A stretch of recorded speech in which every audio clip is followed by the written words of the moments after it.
Vamos orar? Juntos, vamos orar? 1, 2, 3 e... Eu te agradeço.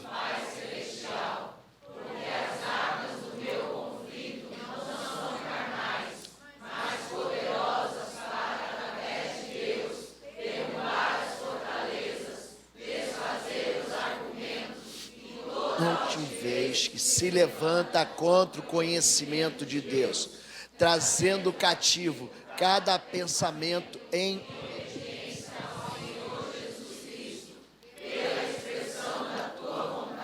que é boa, perfeita e agradável para a minha vida.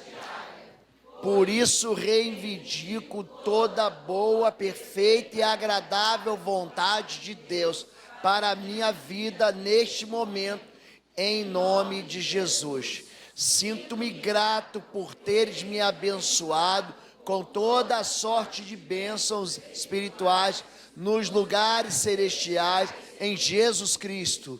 E sei que todas as bênçãos e promessas de Deus, das quais fui feito herdeiro pelo sangue de Jesus, me alcançarão e serão reais em minha vida a partir de agora, em nome de Jesus. Pai Celestial, eu peço que Tu esmague todas as fortalezas que Satanás colocou sobre o meu trabalho e na minha vida financeira, na tentativa de exaurir meus recursos financeiros, para impedir de viver neste mundo o cumprimento das Tuas promessas de prosperidade, e como forma de impedir de investir no Teu reino, nesta terra, em nome de Jesus. Ordeno agora que todo cortador e todo devorador de finanças estão impedidos de agir na minha vida financeira, em nome de Jesus. Declaro que meu Pai Celestial é o dono de todo o ouro e toda a prata, e eu sou seu herdeiro pelo sangue de Jesus, e por isso completamente próspero, em nome do Senhor Jesus Cristo. Declaro que jamais faltará para minha a casa onde habitar, os alimentos para nos sustentar, as roupas para nos vestir, os calçados para nos calçar, e tudo mais para que possamos viver com honra e dignidade.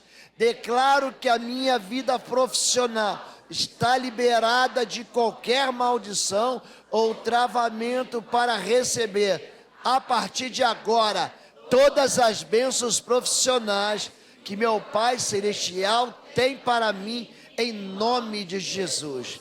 Amém. Amém, queridos? Quando você orar e fizer a sua lista de intercessão, combine a sua oração sempre com a palavra de Deus. Então eu gosto demais de pegar a Bíblia, essas orações que eu estou fazendo, está nesse livro, Orações de Bênção e Intercessões de Guerra. Então o que eu faço? Eu pego, por exemplo, tem uma palavra em Gênesis 33, que é a bênção, é a bênção de Jacó sobre as 12 tribos de Israel.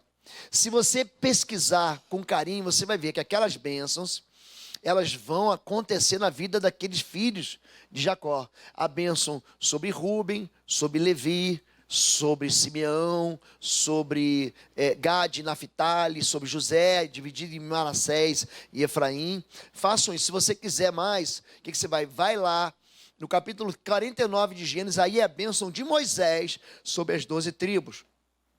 Pega isso e mistura essas bênçãos com a tua bênção sobre teu filho, sobre sua vida. Tem a bênção de Gênesis 27 sobre a vida de Jacó, Isaac abençoando Jacó.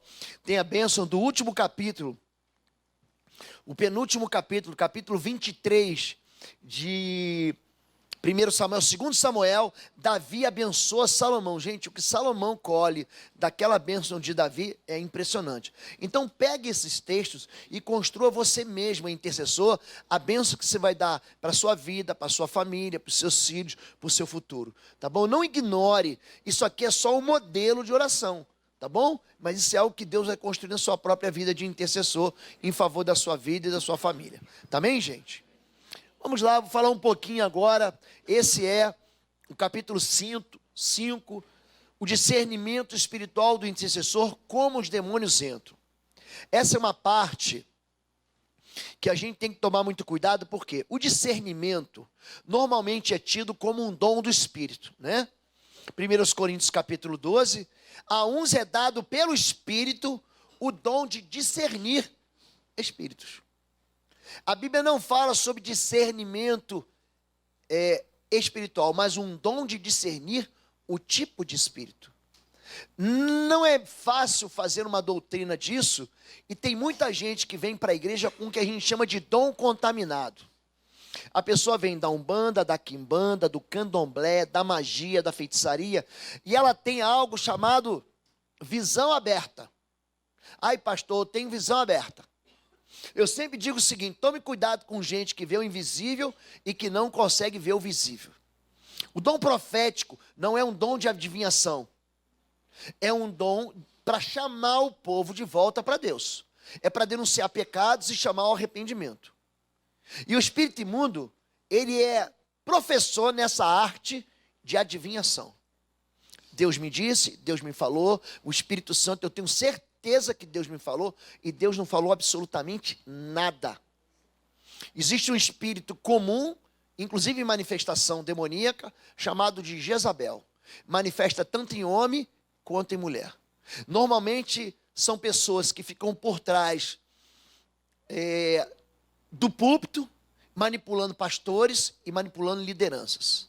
Jezabel, o mesmo esquema Jezabel que acontece lá em 1 Reis capítulo 16, que é Jezabel, esposa de Acabe, acontece com Herodias em cima daquele rei fraco chamado Herodes. Então a mãe dela, Salomé, fala para a filha: pede a cabeça de João Batista num prato. Jezabel não gosta de Bíblia, gosta de adivinhação. Jezabel não gosta de escola bíblica, de treinamento de lideranças. Ela gosta de manipular. E quanto maior a ignorância bíblica, mais ela deita e rola, mais o espírito deita e rola. Então veja bem, discernir não é adivinhação. O discernimento, ele é inteligentíssimo. Então sempre que eu vou fazer discernimento espiritual a respeito de um cativeiro, eu não fico tentando adivinhar. Eu quero ouvir a pessoa para descobrir as áreas da vida dela que ela está aprisionada e aonde ela negociou valores espirituais. Normalmente a pessoa, ela culpa quem? O filho, a esposa, o pastor, a vida, Papai Noel não existe, o coelho da Páscoa não trouxe chocolate. Ela vai culpar os outros. Mas o problema da vida dela está nela. Nela. Então ela não quer desmascarar, ela não quer tirar da escuridão a razão pela qual ela está sofrendo uma perseguição espiritual maligna, porque a derrota está vindo na vida dela sistematicamente. E é isso que o libertador, especialmente o intercessor, vai fazer, tá bom? Vamos trabalhar então um pouco a maneira como os demônios entram na vida da pessoa. Uma guerra espiritual, Deuteronômio 20, fala sobre guerra, tá? Tem 2 capítulos em Deuteronômio muito importantes para você aprender sobre guerra, Deuteronômio 20, Deuteronômio 23.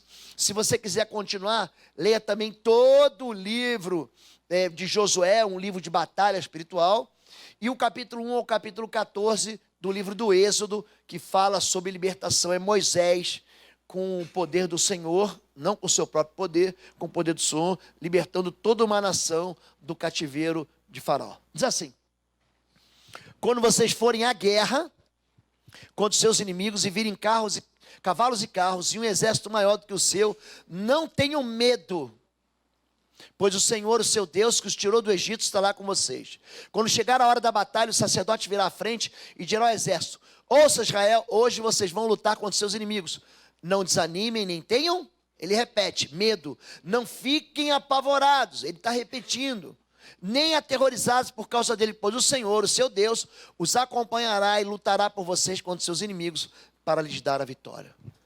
Então, a primeira coisa que Deus diz, não precisa ficar com medo. Tá bom? Muita gente que trabalha com libertação, falei, pastor, que medo, que horrível.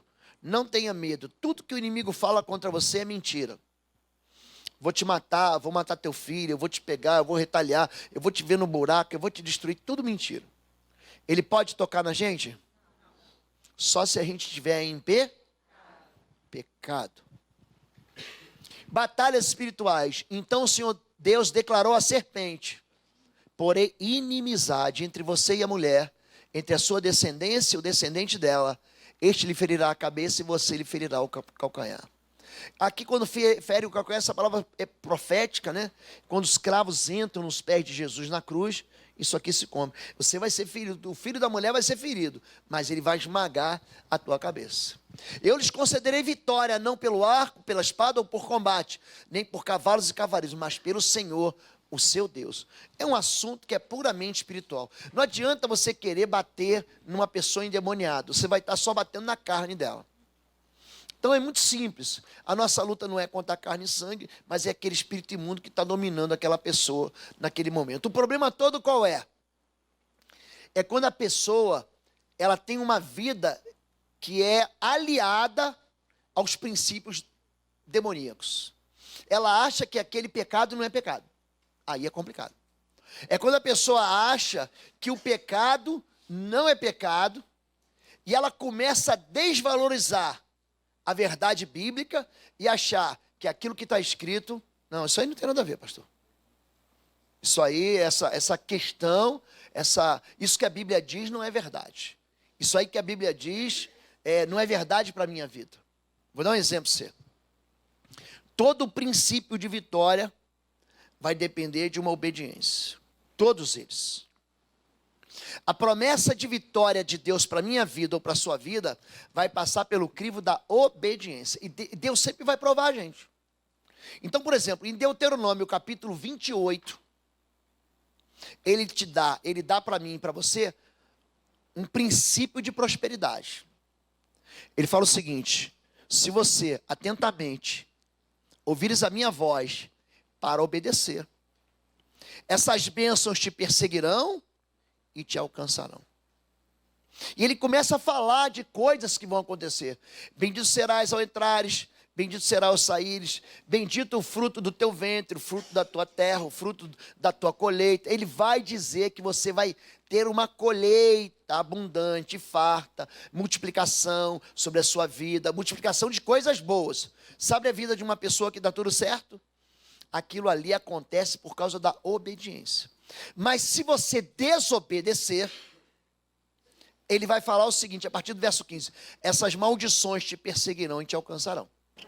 O que acontece na minha vida de bom e o que acontece na minha vida de mal vai depender fundamentalmente de quê? De obediência ou desobediência. Tem muita gente que fala assim: pastor, quebra a maldição na minha vida. Gente, esse é um dos ensinos que mais machucaram a nossa igreja.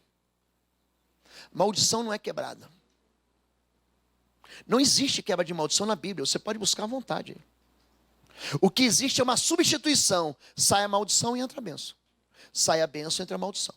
Como é que isso funciona? Quando eu obedeço e quando eu desobedeço. Normalmente, o que eu faço? Eu faço a pessoa confessar o pecado, renunciar ao pecado, eu imponho as mãos sobre a cabeça dela. Isso libera a pessoa daquela desobediência. Então, mais do que você fazer culto de descarrego, de libertação, de quebra de maldição, faça um culto de arrependimento. Repara que Israel, o ano dele começa com um mês chamado Abib. Sabe o que acontece no 10º dia desse mês? O povo se reúne para chorar e pedir perdão. Ele começa um ano com arrependimento e confissão de pecados. Todo ano em Israel é isso. Eles pedem perdão a Deus. E é por isso que a bênção de Deus está sobre aquela nação. Isso é um princípio. Então, muito mais do que você querer fazer uma oração forte. Ai, peraí que eu vou fazer uma oração forte. Faça uma oração de confissão. E é isso que a gente vai aprender aqui. Deus concede vitória, não pela nossa força, mas pela força dele. Sejam sóbrios. O diabo, o inimigo de vocês, inimigo da gente, Não é inimigo do ministério de intercessão, é inimigo de todos. Anda ao derredor, veja que ele é periférico, ele anda ao derredor, rugindo como um leão, procurando quem possa devorar. Satanás também veio, Jó capítulo 1, verso 6, de rodear a terra, ou seja, de passear, ele fica rodeando. Por que ele não pode tocar em mim e em você? Porque eu e você estamos debaixo da proteção do Senhor que vem pela obediência. Então entenda que a nossa luta não é contra as pessoas. Amai vossos inimigos, bendizei os que vos maldizem, fazei bem aos que vos odeiam, orai pelos que vos maltratam e vos perseguem para que sejais filhos do vosso Pai. Eu tenho um princípio meu de pegar a Bíblia e fazer o que a Bíblia manda fazer. Alguém começou a falar mal de mim, presta atenção. Você não vai dizer que não foi avisado. Jesus foi acusado injustamente, sim ou não, gente? Sim. Vão acusar você também. Vão acusar vocês de pecados horríveis. O pastor fulano está na maçonaria. O pastor ciclano está envolvido com não sei o quê. Gente, basta você permanecer em santidade. Basta você permanecer. E vai ter, não, eu tenho certeza, eu estava lá e eu vi ele pecar. Gente, fizeram com Jesus. Acusaram ele injustamente para mandar ele para a cruz. Para acabar com ele. Vai acontecer com você. Então, ai, pastor, falaram mal de mim, seja bem-vindo ao time de intercessão. Gente, engrossa o couro, porque você vai levar chicotada. Vai levar. Agora, preste atenção. Não adianta você querer lutar contra essas pessoas. Sabe o que você faz? Quando alguém fala mal de você, abençoa ele.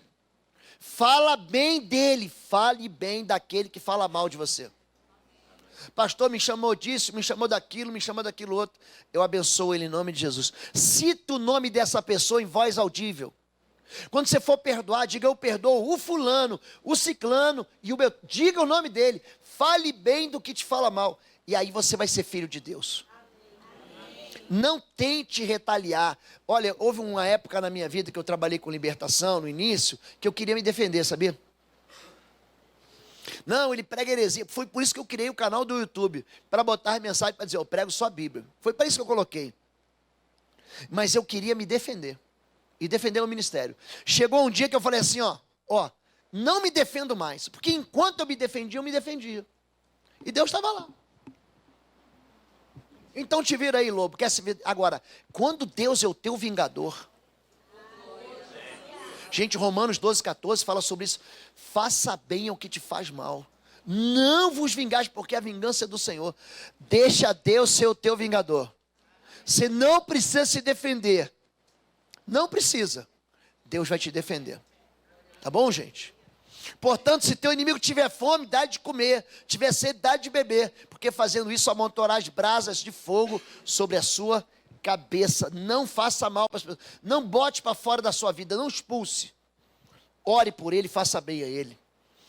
O diabo sempre vai se esconder onde? Na escuridão. Ontem uma irmã perguntou, pastor, onde é que está? Está aqui, ó. Judas 1,6 e 2 Pedro 2,4. Os anjos que se rebelaram estão em trevas, presos com correntes eternas. Por que que o espírito imundo pede para acender vela? Acende vela para o santo fulano. Já viu isso? Para o anjo da guarda. Quem já ouviu isso? Porque ele não tem luz mesmo. É por isso que eu digo, vai fazer libertação, olhos abertos, que tem nos teus olhos. Ele sabe, ele olha para você, ele sabe. O espírito imundo sabe que você é filho de Deus. Fui visitar a Bahia ali, tem um elevador lá certo, você sai no Pelourinho, né? Quem que é da Bahia aí? Tem da Bahia aí. Gente, quando eu cheguei lá, vê a baiana, sabe aquele negócio de pegar e ler a mão e... Ela veio na minha direção assim, né? Meu rei.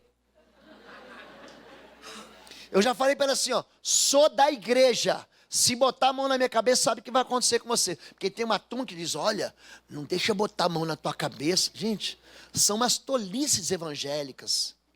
Porque senão você vai ser contaminado. Gente, se o endemoniado botar a mão na minha cabeça, é ele que vai cair. Aí tem uma ideia de que ele vai me contaminar. Eu é que vou influenciar ele. Eu que vou botar minha mão sobre a cabeça dele. Ele quer botar na minha?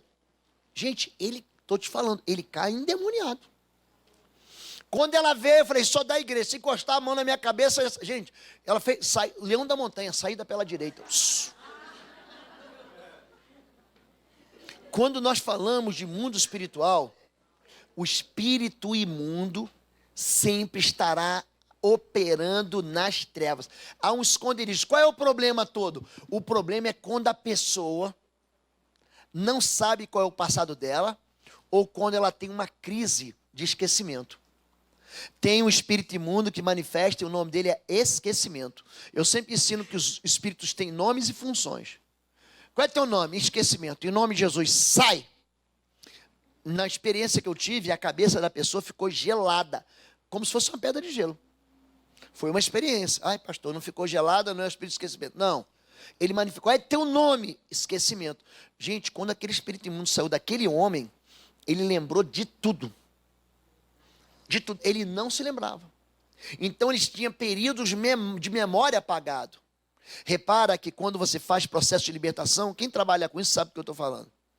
Existem situações em que a pessoa se lembra de tudo que aconteceu no processo e outras que não se lembram de nada. Eles não conseguem acessar a memória. O que você se lembra que aconteceu aquele? Pastor, não lembro de nada, não lembro nem de ter saído de casa. Então o espírito imundo, ele faz o quê? Ele esconde uma memória.